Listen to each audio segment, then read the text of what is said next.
goodness. Oh, wow! In your life, have you seen anything like that?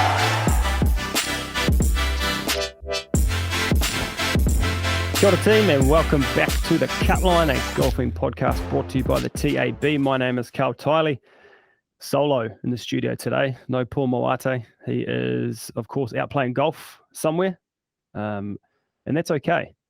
That's okay. I am joined, though, by the one, the only Tom Hills for his last show, well, last official show as a Cutline co-host. Tom, how you going? Yeah, I'm good, mate. Pumped. It's a good show to finish on. I mean, it's even better Paul's not here, so he obviously sort of knew that was my request going into the final show, so happy days. Yeah, nice. And I say last official because you're heading to Europe, so there's a lot of golf played in Europe and a lot of big tournaments coming up, and you've already alluded to the fact that you will be, or hoping to get to St. Andrews for the Open, so we will be coming, we'll be knocking. Yeah, fantastic. I can't promise how sober I'll be coming from the Open, and just hoping that George Harper Jr. can come through with some tickets. But yeah, I'm planning to be there, and then obviously the Ryder Cup the following year in Rome might also be a bit of a bucket list event. But again, tickets might be tough to come by. We'll see how we go. Yeah, we'll get to bucket list events shortly. Before we do, though, I just want to you were running us through your golf game on the weekend off air, and you lost a big bet on the last. Yeah, $100 a head match play with a couple of blokes down there, and we found ourselves a couple up, and there was actually a couple of big moments on the par 3 where Brad Weber made a hole in one. Where were you playing, sorry? At Taiki in Hamilton, the new course, the ROUGHIE design course. Beautiful, actually, really good. Bit wet. I've stiffed a 6-iron on the par 3 to about a metre and missed the putt. And then the following hole, short par 4 I've laid up. I've put it close. The other guys made a long putt for birdie, and I've missed my birdie putt to go back to 1 up, coming down the last. And I've tried to lay up with a 5-iron on the long par 5 final hole. I've blown it out of bounds. We've lost the match. No, we've lost the hole to halve the match, and no money was exchanged. So cost myself $100, but made that back and some at the races on Saturday. So all in all, it was a good day. I couldn't quite get my couple of bets on the golf up, but did all right at the races, actually, just quietly. A couple of big concerns in that story for me. Yep. You used the term layup twice. Yeah. I don't like that. Yeah, look, well, the thing was I blew my attempted layup OB, so then I took 3-wood and actually put it right on the fringe of the green. So maybe I should have done that first up, and this would be a different conversation. Yeah, tough scenes. Don't lay up. Is that the moral of the story? No laying up? Yeah, exactly. Never lay up. Okay. Never lay up. Alrighty, let's rip into it. Ryan Fox is going to open the show for us. Good. UAE, wire to wire, wins by 5. Incredible. I mean, considering I had $10 on him to win and $10 on him first round leader last week, and I didn't back up my bet because I thought Foxy missed the cut last week, and he's just come out and absolutely bullied the course. What a performance! That was unbelievable. To go wire to wire, and can only be described as a dominant display of golf. He was up by 3 after the first round, up by 6 after the second or third, and then held on to, as I say, win by 5. A few shaky moments in there on the last early doors last day. Yeah. But I was watching on must have been Saturday night, so the third round coverage, first 4 holes, birdie. I was like, wow, this guy is dialed in. Yeah, he was. He was just attacking with his irons. Driver was going nicely. He kept having trouble on, is it 10, with the water on the right, and he, I think he said after his interview on that final round where he was looking pretty shaky, and I think the lead got back to 2. He didn't want to dunk it in the water again on the right like he did in the third round. but luckily he hit a good one, and from there it was sort of a celebratory walk back to the clubhouse. The last final sort of 7 or 8 holes. Once he got about 3 or 4 clear again, no one was going to catch him. Must be a nice feeling, being able to just canter back to the clubhouse like that with that many holes to go. Just get it in play and nurse your way home, basically. Counting your dollars. I mean, it was, especially when he's in front like that. Like, I had conversations with a lot of guys over the weekend, and even messages and stuff from guys who aren't the biggest golf fans, I guess, but word got around pretty quick that he was going well, and it seemed like the whole of New Zealand was watching him out. Yeah, it's very good for the game, very good for New Zealand golf. New Zealand golf for the whole in the last sort of month. All the guys playing the international stage, absolutely braining it. It's so good to see. We'll get a little bit more of that in the Kiwi corner shortly. Mm-hmm. But say big day, big payday for Foxy. Just a touch over 500 grand, New Zealand for winning. He'll enjoy his MIQ stay. Might be ordering a bit of Uber Eats, and he's probably gonna. Last time he won a tournament, he bought a new boat, didn't he? So God knows what he'll spend this on, but could be a good wee break. I think he's back in New Zealand for a couple of months while the DP tour goes around Asia somewhere, and he's sort of decided to come home for a bit of a stint, which is fair enough with a young kid and the missus back here. Yep, yeah, he's done well winning early in the year, and he's sort of set himself up for the rest of the year. Essentially, he could pick and choose what he wants to do. Yeah, God, he looks so good, doesn't he? Like when he obviously hits the ball a mile, and then when he gets that flat stick talking, he can give most leaderboards a shake when he's in the right frame of mind. Yeah, a lot of potential there, which I guess we've seen twice now in his wins and a couple of close calls. But yeah, you wouldn't St Andrews, I wouldn't discount him. Yeah, I've got the Fox tracker on. We'll be following him around. Yeah, he's proven his ability on links courses and the desert as such. So yeah, one to watch, and I imagine he'd be at big odds too for that. So juicy, first round leader again. Yeah, maybe. Sticking with the DP World Tour, they've got 2 or 3 or 4 weeks off at the moment. Let's do a bit of travel, as you say. But we had a little bet on. I don't know if we mentioned it on the podcast. I think we might have at the end. Well, I remember I called you a pussy basically because you try to claim the top 10 odds for the top 20 and then refused to take the top 10. Went to the top 20. So basically, in our little message thread, I said, Karl, mate, I mean, you've taken the top 20. Why don't we have a side bet for a $20 win bet on the Masters? If Bobby Mack makes top 10, you're going to pay for the bet. If he's between sort of 10 and 20, I'll pay for the bet. And where did he finish? He finished T9. But the funny thing is, he was, there's 19 people inside T9. So we both won.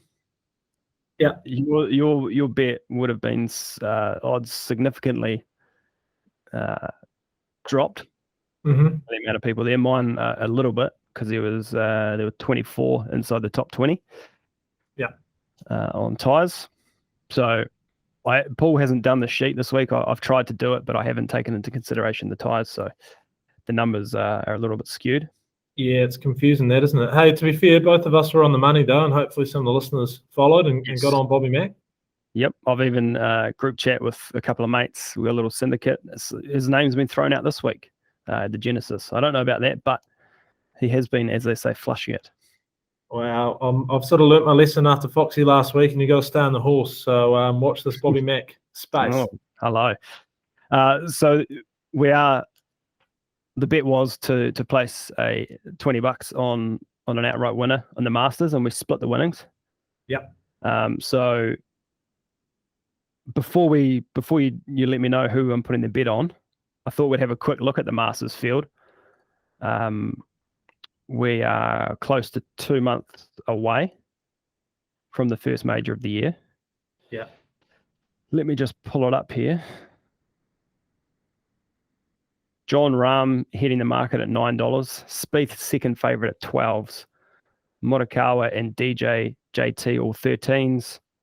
Rory 15s. DeChambeau, Xander 17s. Koepka 20. Who have you got anyone circled? You've obviously got someone circled for this bet, but who are you looking at this early? Yeah, I'm sort of steering away from those top couple of guys. Basically, I don't want to split a $20 bet on a $10 shot with you. I'm looking in that sort of second or third line, and a couple of guys I think are primed. So I sort of narrowed it down to 3, and I was actually going to lean on you and a couple of your favourites. But basically, one of my favourites, I've got Victor Hovland circled at 21s. I've got Cameron Smith circled at $26, and I've got former champion Hideki Matsuyama at $26. So those are the sort of 3 guys I've shortlisted. What do you think? I like it. There's one name in there I really like. I bet that's Cameron Smith. It is. Yeah. It is. He is... The way he's playing, if he can hold his form for another couple of months, he is a big chance at Augusta. Already had a couple of top 5s and a top 10 in the past. Yeah. He is primed. I think we'll get to it shortly, but this week at Genesis will give us a good look at where everyone's at. Very good correlation for the Masters and vice versa. You may hear Cam Smith's name a little later too. It's just on repeat, isn't it? It is. Well, if it ain't broke, don't fix it. Yeah, fair enough. No, that's cool. Do we want to lock in? Do we want to lock in Cam Smith now? Because if he wins this week, his odds are probably going to plummet anyway, aren't they? Do we lock him in for our $20 bet? You can put it on, and we'll split the $520 winnings. Yep, sounds good. I'll have to make a wee deposit to do this, but easy. Someone I've been looking at for a while. And I think he's probably as long as he will get. Brooks Koepka. Yeah. $20. If he had won last week, which he was right in the mix, I think his odds today would be down to that 13s. He just lost it on that final round. I actually had a punt on him early on in the 3rd round because I did like him and I was a bit gutted I hadn't taken him pre-tournament, and then he'd driven well all sort of 3 days, and then that last day he just lost the plot of it. He was putting himself in awful positions, and he started sort of ramming putts past, and then he started leaving them short. So, plenty of scope there, and we know that Brooks loves the majors. His major record is unbelievable. He missed the cut at the Masters last year, but he was on one leg, and then he turns around with 2 T2s and a T4 for the other 2 events. He won Phoenix last year, and he's in the mix again. I think this week, again, like Smith, we'll get a good read on where Brooks is at. I dare say he definitely wants a win before the Masters, and he's got a couple of good opportunities coming up starting this week. So $20 for Brooks, I think, is very nice.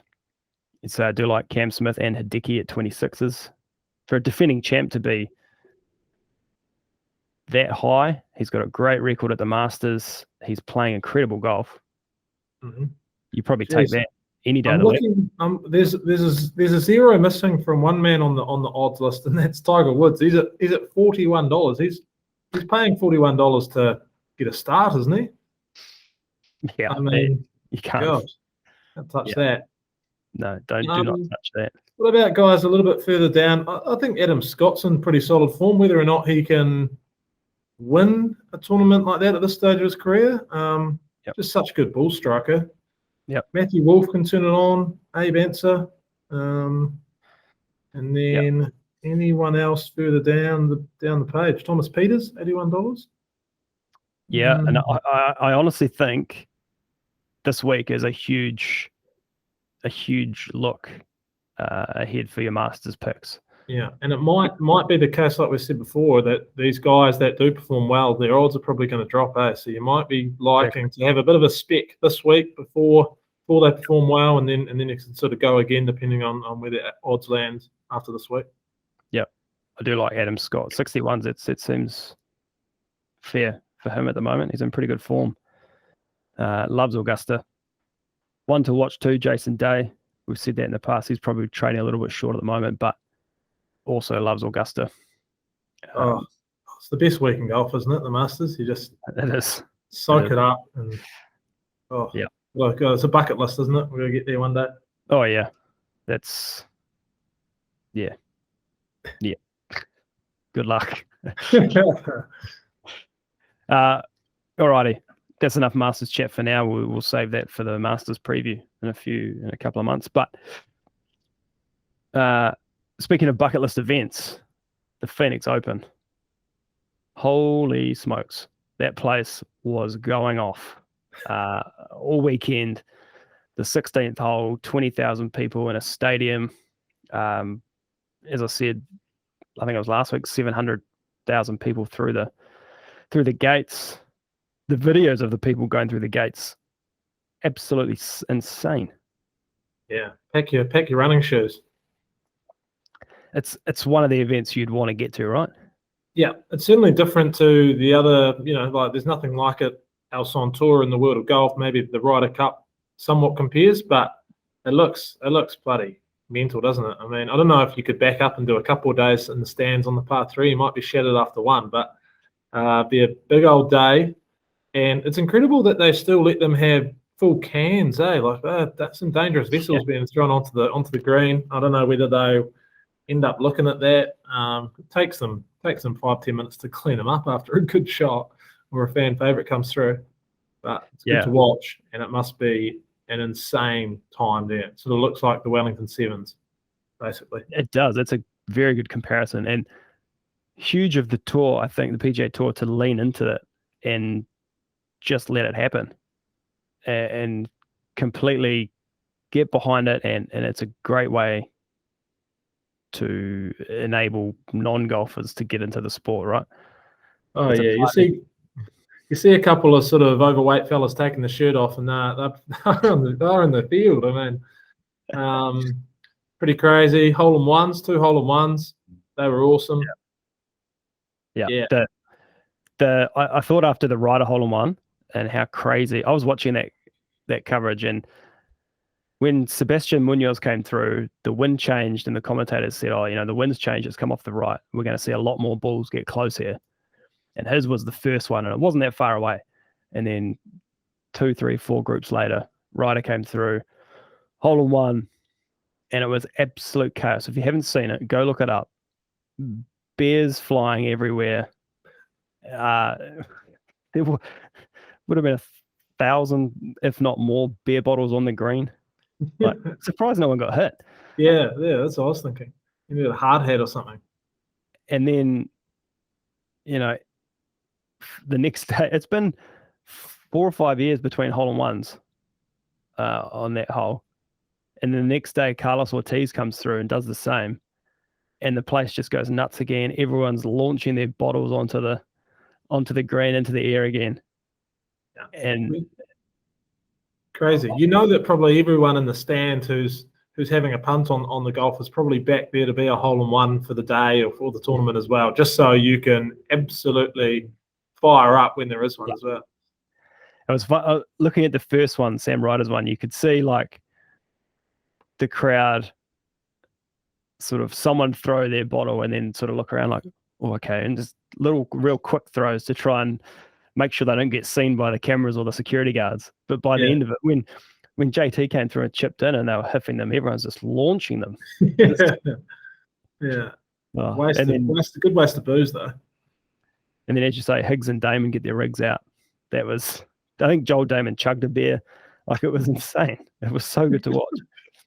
Oh, imagine playing in that sort of environment as well. Like, I was actually pretty impressed by the gala and how he sort of took it to the big boys on that. Like, obviously faded a touch on the last few holes, but on day 3 and then early on day 4, he looked almost the most assured out of that final group. It's pretty impressive performance.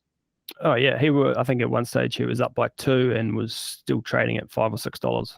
Yeah, it wasn't favourite, which in the end I guess the bookies got it right. But the bookies got it right before the final round. I had a look, and Scotty Scheffler he shot 62 or something on Saturday. But he was still a couple of shots back, and he was basically equal favourite to win. I mean, the guy goes that low the day before. He's surrounded by good players, but the bookies sort of had it right in terms of who they thought was going to come out on top.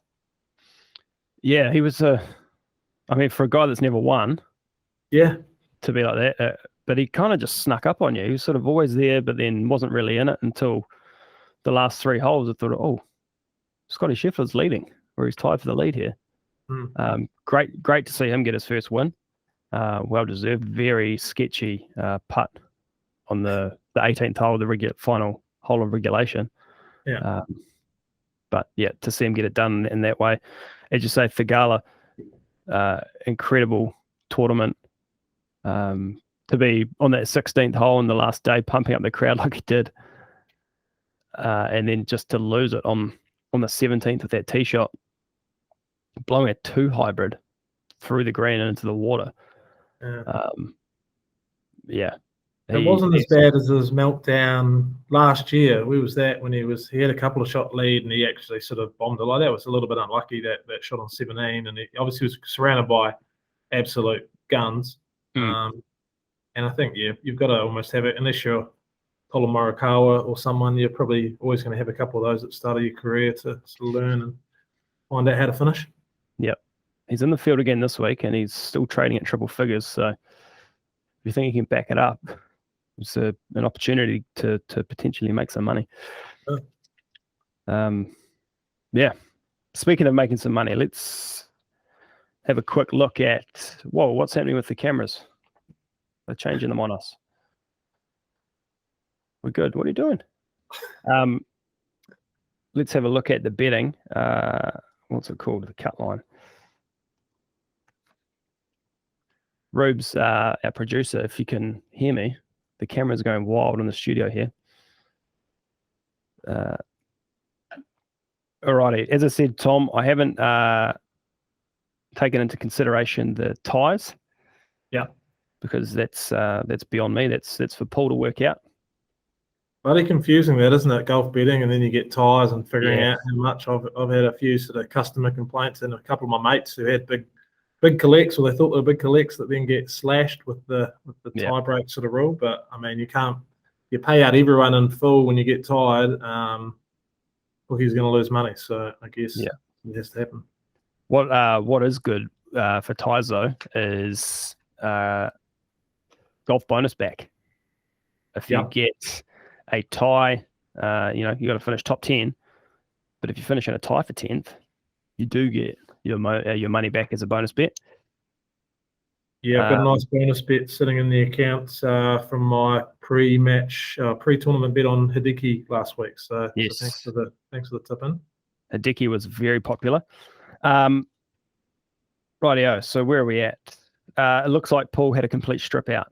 He had Daniel Berger win, Daniel Berger top 5, Ricky Fowler top 10, and Troy Merritt, he went pretty hard, top 5, top 10, top 20. Did not make the cut. I can't believe he didn't bet on Foxes either.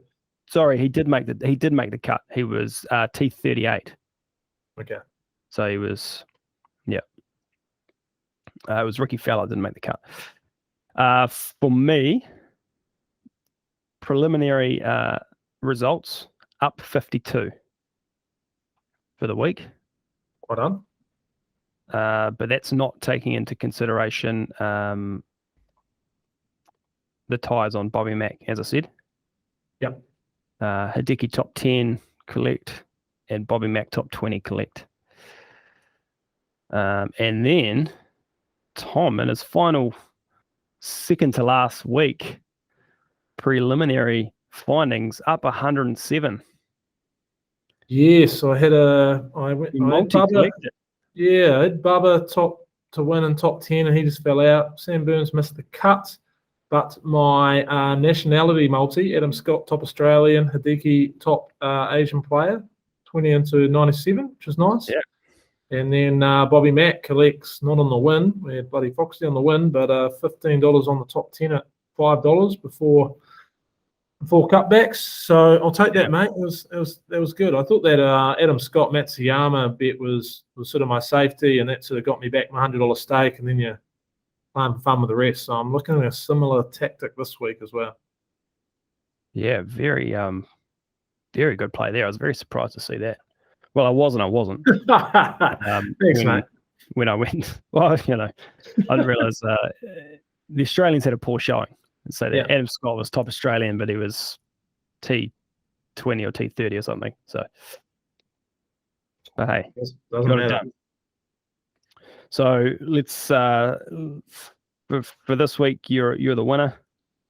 Paul is down $10 overall. I'm up 286 overall, and you down 300 overall. If only I'd taken Foxy this week as well. But 10 and 10 again, I would shot past you all. You would have. About $60 to be leader after the first round, and $50 to win or something. 30 to win, yeah. Mm. Anything else in the world of golf we need to touch on before we move on? I was intrigued to hear, more and more about the Saudi stuff over the weekend. I mean, we don't want to get into it too much, but who was the guy who had the drop and then got sort of a penalty and then blew up on Twitter about it, and then the Chambly, Charlie Hoffman. He absolutely went to town on him, as have other people in the golfing world, and it's interesting to watch. I just see Morikawa's actually come out saying that he's aligned with the PGA, and it's all talk with Saudi at the moment, but there's no sort of hard facts or times or dates or players. So that's probably the most interesting thing to be watching over the next wee while, is to see where that goes. Obviously, Phil's come out and Bryson and well, I saw a statement from Bryson last night on Instagram saying he's not in the field this week. So the talk saying he's not in the field, that he's played his final ever PGA Tour event. But then the statement he released said, that's all rubbish. I'm injured. I'm rehabbing. Hope to be back soon. So normally where there's smoke, there's fire, right? Yeah. It's like in the NRL, the general manager's coming out saying, "Oh, the coach is safe. The coach is safe." Well, the coach isn't safe. Never safe. So, it is very interesting to see what happens there and how it all kicks off, because they're not far away from their official launch, really, or they're wanting to get this in play in the next couple of months. So, yeah, very interesting. Something else to keep watch on, a little bit more lighthearted, but Joel Damon has officially invited Rory McIlroy to be his partner at the Zurich Classic post the Masters. Fantastic. It'll be interesting to see if Rory make of that? I dare say Rory will decline, but it'd be good. It'd be funny if he did, if he took it up. Damon's on the Drive to Survive PGA version, isn't he? That's coming out. Is Rory in there as well? No, not yet. No. But I did listen to a podcast with the creators or the producers of that, and it sounds like they've been talking to the likes of Rory and everyone else, the big names who haven't committed, and have sort of said, the door's open. If you want to come in, you can whenever you want. So. Yeah, no, I actually listened to that podcast as well. That was good. It's interesting. Also very wild that they were at Phoenix on the weekend and caught the 2 hole-in-ones and the chaos at 16. So, looking forward to when that comes out next year. I can't wait. Yeah. Can't wait. All righty. Let's go to Paul's Kiwi Corner very quickly, as we touched on. Ryan Fox wins on the DP World Tour. Huge effort there. Dan Hillier, 3rd on the Challenge Tour. He was the first round leader, tied the first round leader, shot a 9 under. Second round, he went even. Third round, 9 under. Fourth round, 1 under. What a wild week for Dan Hillier. Unreal. So do you know what he sort of takes away for that? Any idea? 25,000 euro, I think. Yeah, that's good. So not bad. Yeah, good stuff. That's exciting. So he's playing. We'll get to who's playing where shortly. Ben Campbell also had a massive week. He came second at the Vic Open in Australia, and he qualified for the Open at St Andrews. Top 3 in that field qualified for St Andrews. So How good. What a legend. it's huge for him. He said he's Yeah. played St Andrews sort of 10 or 20 times, so he'd be pretty comfortable going around there. Nice to be able to say you've played St Andrews 10 or 20 times. Certainly would be. But he went 3 straight rounds of 66. That's the stuff dreams are made of. It's good shooting.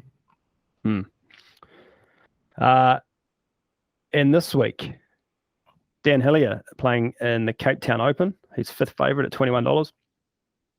Another Danny Lee is in the field at Genesis, which I find very hard to believe. But he's paying $501.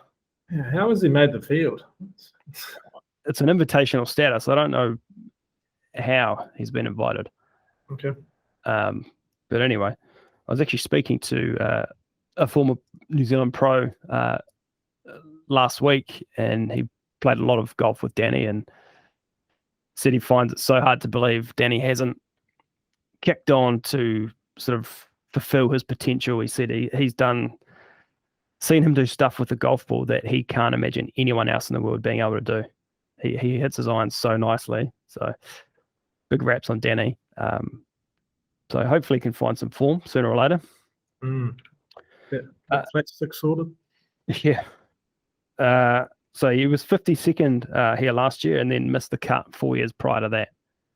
So not great, but maybe something. The T52. Made the cut. Yep. Your boy, Stephen Alker. Yes. About And third line of betting. About 3rd favourite, I think, isn't he? The Chubb Classic. Second favourite, I think. Tied at the Chubb Classic, $9. I mean, you wouldn't bet against him, would you? The form he's showing? No, you wouldn't. You take a top There's 5. no sort of fill or anything like that in that tournament this week with him playing at the Genesis. So, I mean, yeah, why not? We've only got the outright market up, but yeah, Podrick is favourite $8, and then Alker and Jim Furyk $9. What a field! This is who I watched growing up. What a field! And then the TPS Murray River in Australia. Michael Hendry headlining the Kiwi men, and Momoka Kobori headlining the woman over there.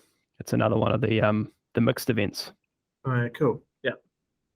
No betting. Hendry always seems to go all right here in Australia, doesn't he? So yeah, a good showing forward. I mean, poor guys like that have been pretty starved of golf, haven't they? So they had to go over to Aussie, and there's obviously all the stuff here in New Zealand, and the Opens obviously in Cairns. So it'd be good for him to get over there and hopefully cash some money.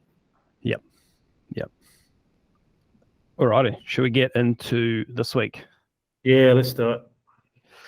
Okay, we're off to the Genesis Invitational, Riviera Country Club. What do you know about Riviera, Tom? I know that it's pretty tough.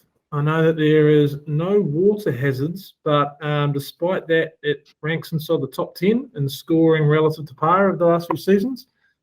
The fairways are tough to hit, a lot tougher than sort of the average PGA Tour course. I think you need guys who are decently long off the tee, but I think approach is going to be crucial, and then also around the greens as well. I think with the approaches being so hard and sort of smaller greens, I think you either need guys that are going to be good on their seconds approaching in, or can scramble well around the greens, I guess. Yep. Singing from the same song sheet. I've got tee to green is key, I guess, as it always is. But yeah, approach around the greens, ball striking, and distance off the tee helps, as does accuracy. Putting on Poranoa, it's probably a bit of a leveler. The greens will be running very fast. Therefore, guys probably putting a little more defensively, which brings the terrible putters back in play. so it's less of a separation there. I think tournament form, this is definitely a horses for courses type place. You see multiple winners, people like Bubba, Tiger, Adam. I think Adam Scott's won it a couple of times. DJ's there or thereabouts every year, so yeah, big on that. And as I said earlier, Augusta form, another one to look at for this week. So we will kick things off with our winner from last week. Tom, who is your best bet this week?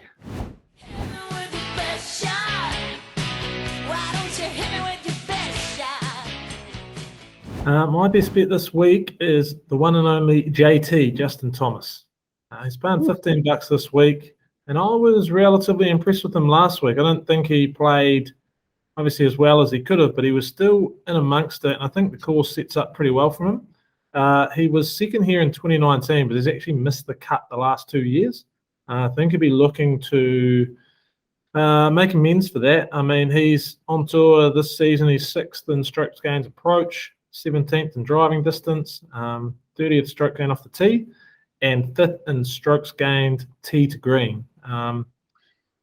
I think he's got the game here, and I think he is a good bet. I mean, sometimes on best bets, you wonder guys like Finau or something that do they know how to win? I mean, JT's a born and bred winner. If he's in the mix, you know he's a good chance to win it. So at $15, he is my best this week, Justin Thomas. Speaking of winners and known winners, I'm going to take a former winner here myself, Dustin Johnson at 17s. I can't really remember the last time he was outside sort of that $13, $14 mark. Probably would have liked him around the 20s even more, but I'll take 17s. And as I say, he loves Riviera. In 52 rounds here, he gains an average of 2.43 strokes on the field. Now, that's the second best. When you look at Hovland, he's at 2.48, but he's only played 4 rounds. Yeah. So there's a 48-round discrepancy there. So it's very consistent. He's had a slow start to the year. He's T25 at the Farmers, but managed a T8 in Saudi. And the week off last week, against the field on the course. Listen to this. DJ ranks first strokes gained total, tee to green, ball striking, and approach. And he's top 5 off the tee and in short game.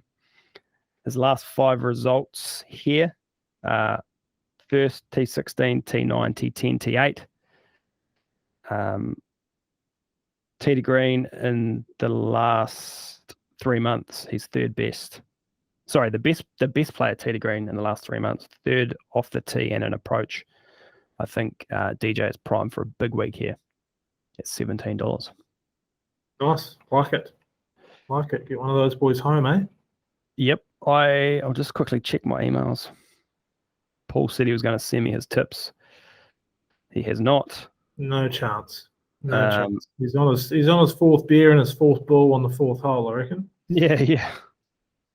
If I had to guess, who do you reckon Paul's taking? Who's he taking? He is taking probably Xander. Rory or Cameron Smith or something. Yeah, I don't know if he's a Rory. Maybe Will Zalatoris. He loves Will Zalatoris. Yeah. Anyway, where is your money going for the mid-tier?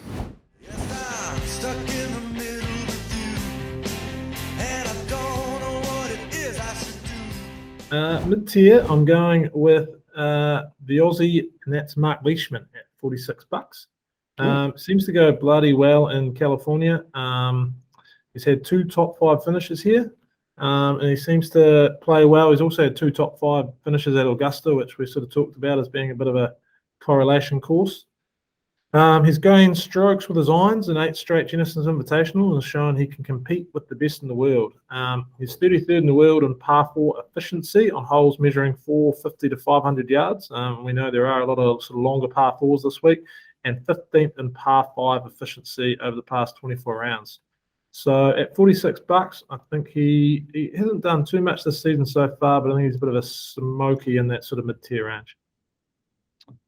Nice. I'm torn here. I've got 3 guys circled. Yeah. I had Brooks, Max, home of the defending champ. I think he's in some good form. But I'm going to take another Australian, Adam Scott, at 41s. Going with the old boys here. Yeah.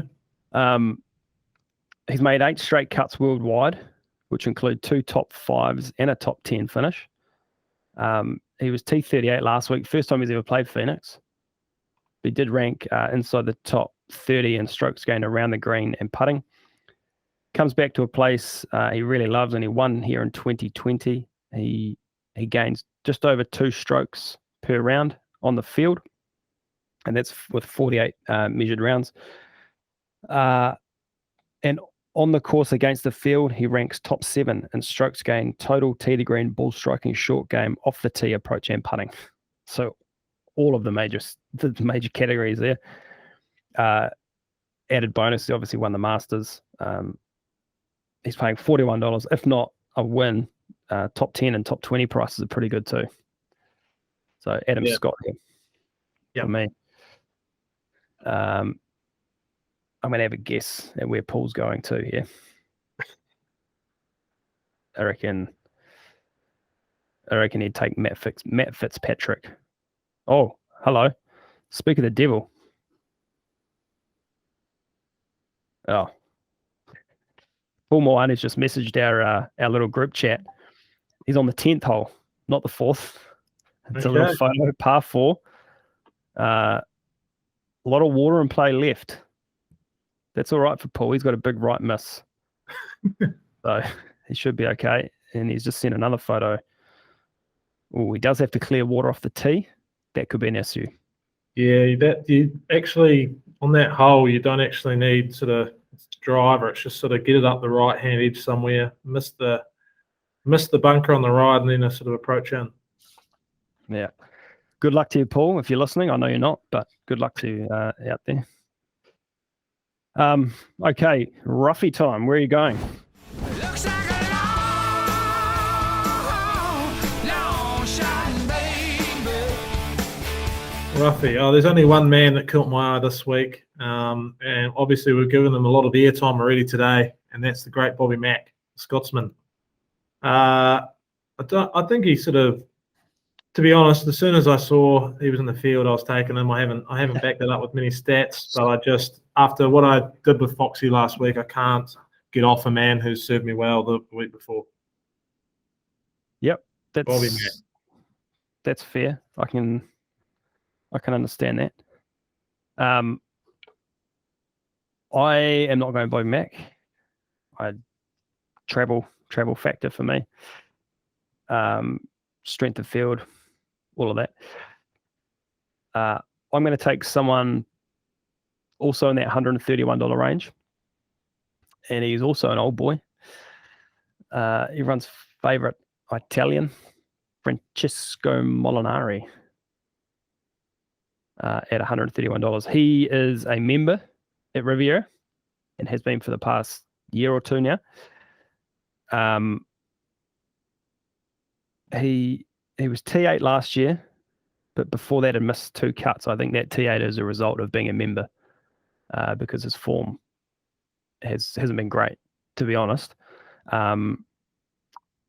leading into last year's tournament. This year, he was T6 at the American Express, which I guess that suggests he still can compete. He is ranked 8th in strokes gained putting, 38th strokes gained total in the last 3 months. I think he'd be there or thereabouts. Again, like Adam Scott, if not for a win, that top 30, top 20, top 30 getting $375, top 20 $6, and even top 10 $13. Like that's enough for me to have a crack at. I like it. I mean, he's got the class, isn't he? I mean, a couple of years ago, where did he get to in the world rankings after he won the Open and he seemed to be in everything, and then he just dropped off the cliff a bit. But maybe he's enjoying the life over in the States a bit too much. Yeah. Well, I think we'll see a lot of Frankie this week. So okay. I'm also really, really big on James Hahn this week. I'll give you some stats shortly on James. Okay. And who we think Paul's taking? Just absolute guess. Danny Lee. Yeah, you're probably not wrong. Alrighty. Let's get to some betting. You've got $100 I to do. spend as you Yep. want. This is your final hurrah. You'll have to listen back next week when you're overseas, so you can get your final update. Oh well. Yeah. But Fantastic. where is your $100 going, Tom? I am having $20 on Justin Thomas to win at $15, my best of the week. I'm having $20 on my mid-tier Mark Leishman to top 20 at $3.75. I'm having a cheeky $10 first round leader bet on Will Zalatoris at $36. Ooh. Yeah. I'm going for another sort of nationality multi here. I'm going a $20 multi, the top Scot, Bobby Mack at $2.60. I think there's only 3 Scotsmen in the field. He basically just has to beat Russell Knox and Martin Laird. And they're all about the same. So I'm taking Bobby Mack and I'm sticking with the Dicky as my top Asian player. So that's a $20 multi at which returns 125.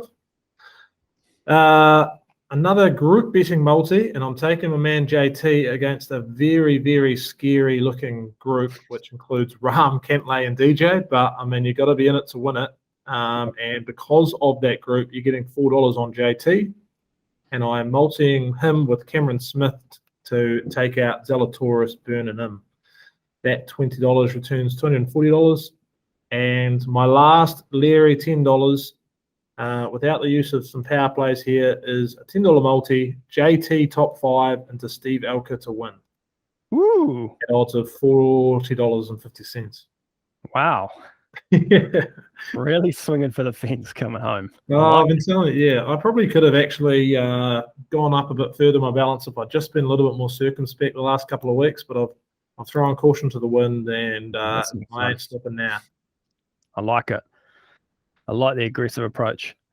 All right, I'm sticking. My new formula's working. I'm up 2 weeks in a row here. Yeah, it is quite nice. I've got 9 bets this week, spread across a few different people. So DJ is my best. 10 to win at 17s, 10 top 5 at 450, and 20 to top 10 at 288. Then I'm going to go 10 on Smith at 23s to win. 10 on Smith, top 5 at 6s. Then we go to Adam Scott, $10 for a top 10 at $5.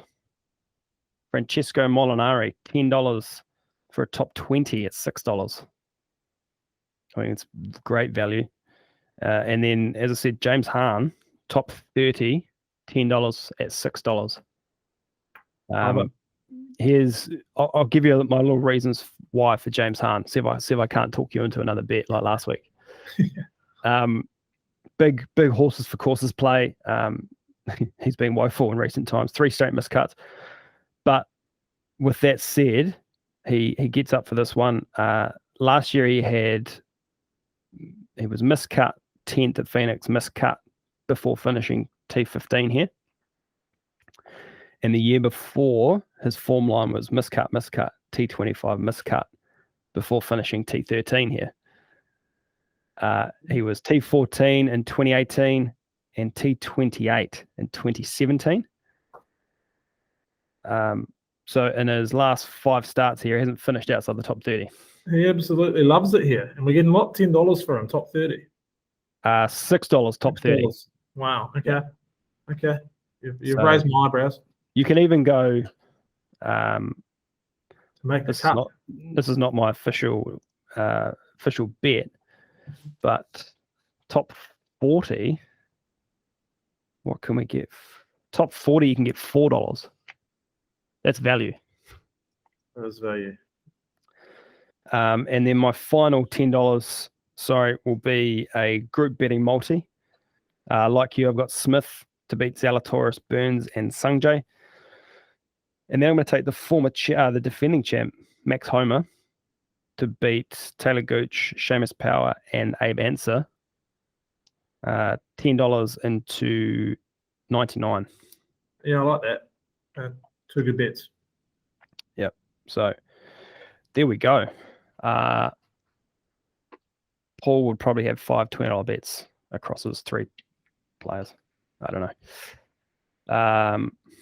Promotions. We've got golf bonus back on this week, like we have previous couple of weeks. Been very popular with the punters. Of course, place a pre-tournament outright winner bet through your TAB account. And if your player doesn't win, but finishes inside the top 10, including ties, you will get a refund up to $50 as a bonus bet. It's pretty good. Perfect. JT and DJ be on there. Choose your weapon wisely, or Cam Smith. Ramsey $10 favorite, and the rate in which that guy makes top 10s. I'm just gonna have a quick look. Yeah, well, Kentley would be up there with him as well recently, wouldn't he? Kentley's make top 5s for fun. Yeah. He's another guy that I had circled. I just can't at the price. No. Rams had 3 top 10s in the last 4 starts. Yeah. And 1, 2, 3, 4, 5, 6. And about 9 in his last 13 starts. So pretty good. All right, mate. We will leave it there. Hey, thanks for being with us on the cut line for the last few months. All the best on your adventure overseas and in Europe. Yes. We wish you all the best. Cheers, mate. I've thoroughly enjoyed it. It's been good. I'm obviously play a lot of golf, but sort of coming into this cut line stuff, I obviously watched a decent amount of golf, but really stepped it up and enjoyed sort of sinking my teeth into some of the stats and mainly listening to you and Paul's stats and reasonings. I haven't had one of those big collects yet, but this might be the week. See how we go. But no, thanks a lot. Hopefully people have sort of siphoned through the rubbish that comes out of my mouth and maybe found one or two winners. I mean, they're few and far between, but it's been bloody enjoyable. I'll continue to listen and will be available anytime for some European correspondence if required. Awesome, mate. Love it. And to everybody out there, thank you for listening to another week of the Cut Line. Paul and I will be back next week. We're on the hunt for a third. So if you reckon you've got any golfing nous or anything to offer, get in touch. And I don't know how you do that. You just do it. So if you do have the nous, you'll find a way. Exactly. If you know, you know. Yeah. And as I say, we'll see you next time on the Cut Line. Cheers.